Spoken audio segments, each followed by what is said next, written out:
Next है question number 2, कहता है prove that the straight line drawn from centre of circle perpendicular to tangent passes through the point of tangency. मतलब उसके कहने का ये है कि अगर ये एक दफा फिर एक सर्कल अगर हम ड्रॉ करते हैं, ये सर्कल का सेंटर है और यहाँ से एक टेंजेंट लाइन पास कर रही है, लेट्स सपोज ये टेंजेंट लाइन पास कर रही है और ये जो पॉइंट है पॉइंट पी, एक दफा फिर मैं इसको x1 y1 का नाम दे देता हूँ, ये पॉइंट ऑफ टेंजेंसी है। पॉइंट ऑफ टेंजेंसी मींस वो पॉइंट जहां से टेंजेंट लाइन, जिस पॉइंट पे टेंजेंट लाइन मीट करती है वो पॉइंट ऑफ टेंजेंसी कहलाता है। तो ये पॉइंट पी जो है वो पॉइंट ऑफ टेंजेंसी है, जबकि ये सर्कल का सेंटर है, इसके कोऑर्डिनेट्स अगेन 0 0। अब प्रूव ये करना है, कहता है ये प्रूव करें कि straight line drawn from centre of circle perpendicular to tangent. कहता है अगर एक सर्कल के सेंटर से एक स्ट्रेट लाइन ड्रॉ की जाए जो टेंजेंट के परपेंडिकुलर हो, यहाँ से सर्कल के सेंटर से एक अगर स्ट्रेट लाइन ड्रॉ की जाए जो टेंजेंट के परपेंडिकुलर हो, यानी इस तरह से एक लाइन में ड्रॉ की जाए, इस तरह से। अब मैं ड्रॉ कर नहीं रहा, मैं जस्ट आपको दिखा रहा हूँ कि यहाँ से अगर इस सेंटर से टेंजेंट लाइन के परपेंडिकुलर एक लाइन ड्रॉ की जाए, तो कहता है प्रूव करें कि वो परपेंडिकुलर लाइन इस पॉइंट ऑफ टेंजेंसी से पास करेगी। ठीक है, चलिए मैं ड्रॉ कर देता हूँ रेड कलर से कि अगर ये मैं टेंजेंट इस सेंटर से टेंजेंट लाइन के परपेंडिकुलर अगर एक लाइन ड्रॉ करता हूँ, ये परपेंडिकुलर लाइन ड्रॉ की, ये लाइन जब परपेंडिकुलर है तो 90 का एंगल बनाएगी टेंजेंट लाइन के साथ। कहते हैं ये प्रूव करें कि ये रेड लाइन जो आपने ड्रॉ की है सेंटर से, वो इस point of tangency point P से पास करेगी। ठीक है, अब एक दफा फिर हम कैसे प्रूव करेंगे कि ये रेड लाइन जो है ये पॉइंट ऑफ टेंजेंसी से पास करेगी। हम ऐसे प्रूव करेंगे कि पहले हम इसी रेड लाइन की इक्वेशन फाइंड कर लेंगे। जब इसकी इक्वेशन आ जाएगी तो ये पॉइंट ऑफ टेंजेंसी जो है x1 y1, इसके कोऑर्डिनेट्स को हम उसमें पुट करके चेक कर लेंगे। अगर पुट करने से वो जो लाइन है वो सेटिस्फाई कर गई तो हम कह देंगे कि पॉइंट ऑफ टेंजेंसी से पास कर रही है। और अगर ये पॉइंट पी के कोऑर्डिनेट्स उस लाइन में पुट करने से इक्वेशन सेटिस्फाई ना हुई तो हम कहेंगे कि वो पॉइंट ऑफ टेंजेंसी से पास नहीं करती। ठीक है, तो उसके लिए फिर एक दफा हमें पहले टेंजेंट लाइन की स्लोप चाहिए, और टेंजेंट लाइन की स्लोप जब आ जाएगी तो परपेंडिकुलर लाइन की स्लोप हम इजीली फाइंड कर लेंगे। लेकिन उससे पहले एक दफा फिर हमें सर्कल की इक्वेशन चाहिए।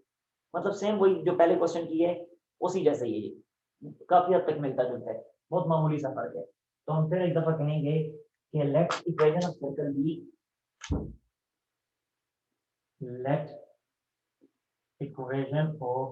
Circle be x square plus y square is equal to r square. तो ये इक्वेशन हमें बता रही है कि सर्कल का रेडियस आर है, जबकि सर्कल के सेंटर के जो कोऑर्डिनेट्स हैं वो 0 0 है, इसलिए वो देखिए मैंने 0 0 लिखे हुए हैं वहां पे।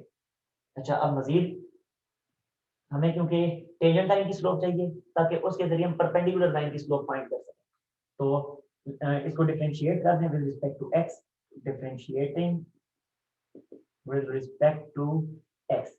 और बाकी वो लाइन वो जो जैसे पिछले क्वेश्चन में मैंने लिखा था कि draw a tangent line which meets the circle eight point P whose coordinates are x and y1, ये लिख लेना है अब। ठीक है, मैं लिख के टाइम वेस्ट नहीं कर रहा, मैं डायरेक्टली डिफरेंशिएट कर रहा हूँ।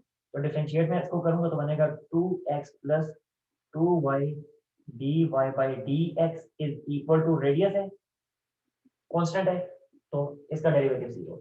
Again dy by d x क्या बना, dy बाई डी एक्स हमारे पास क्या आया, वो आ जाएगा हमारे पास माइनस एक्स बाई वाई। ठीक है, और ये टेंजेंट की स्लोप आ गई, लेकिन ये टेंजेंट की स्लोप है एट एनी पॉइंट, हमें उस पर्टिकुलर पॉइंट पी पे स्लोप चाहिए।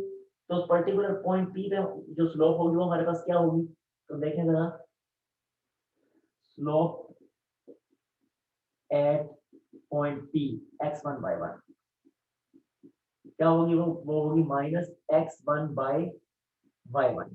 ये हमारे पास स्लोप आ गई, ये हमारे पास स्लोप आ गई उस इस टेंजेंट लाइन की, इस वाली टेंजेंट लाइन की स्लोप हमारे पास आ गई। हमें स्लोप चाहिए किसकी, उस परपेंडिकुलर लाइन की। तो हमें पता है कि जब परपेंडिकुलर लाइन है, जब वो टेंजेंट के परपेंडिकुलर है, तो उसकी स्लोप डायरेक्टली क्या होगी, इसकी स्लोप को इन्वर्ट करें और साथ माइनस का साइन लगा दें। ठीक है, तो देखें फिर स्लोप ऑफ परपेंडिकुलर लाइन क्या बनेगी, स्लोप ऑफ परपेंडिकुलर लाइन, और परपेंडिकुलर लाइन से मुराद कि टेंजेंट लाइन के परपेंडिकुलर है ये। ठीक है, तो slope of perpendicular line will be equal to, invert करें और साथ माइनस साइन लगा दें तो बनेगा y1 बाई x1। ठीक है, अब ये परपेंडिकुलर लाइन की स्लोप हमारे पास आ गई, इसे m का नाम दे देते हैं। अब आपसे मेरा सवाल है, मुझे ये बताएं कि वो परपेंडिकुलर लाइन किस पर्टिकुलर पॉइंट से पास कर रही है, जिस पॉइंट के बारे में हमें क्वेश्चन में बता दिया गया।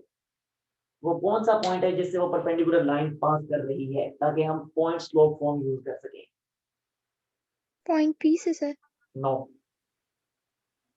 पॉइंट पी से तो हमने प्रूव करना है, वो तो हमने प्रूव करना है कि पॉइंट पी से पास कर रही है, वो हम यूज तो नहीं कर सकते। पॉइंट सी से।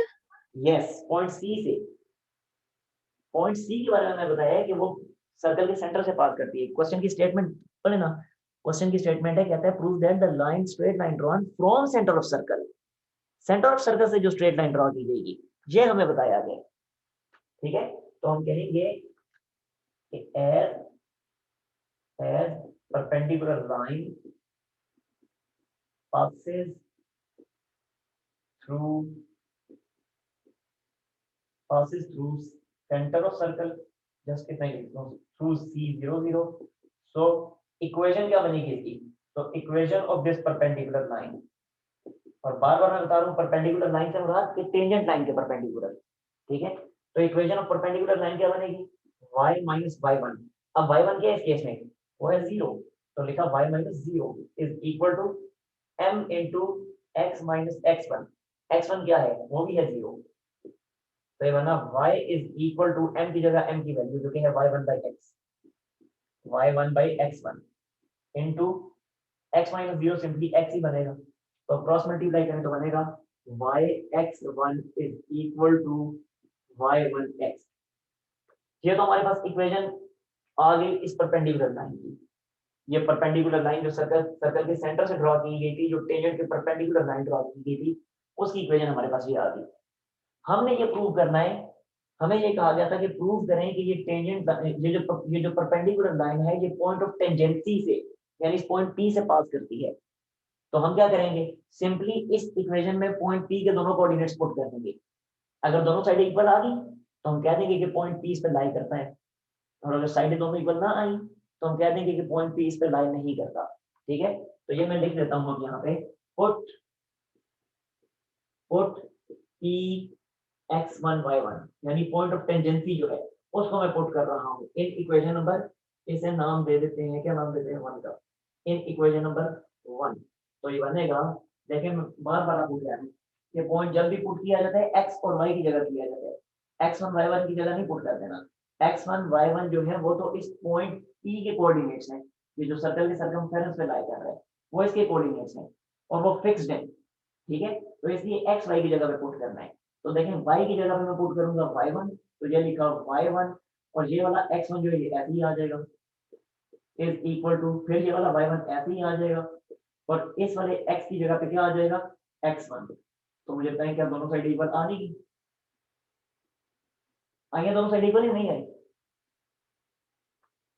आ गई सर। इसका मतलब है ये लाइन सेटिस्फाई हो गई है, ये परपेंडिकुलर लाइन जो है ये सेटिस्फाई हो रही है ये पॉइंट P पुट करने से। तो हम कह देंगे hence this perpendicular line passes through point of tangency, hence this perpendicular line passes through point of tangency, point of tangency, और point of tangency का नाम था point P, point of tangency P। अब लेने इसका स्क्रीनशॉट, और अगर कोई मसला है तो पूछें। Done sir. ये तो मैंने देखा ही नहीं इसमें कौन कौन से इंक्लूडेड है, ये देख के मुझे जरा बताएं। नेक्स्ट सारे इंक्लूडेड। सारे ही हैं। Yes sir.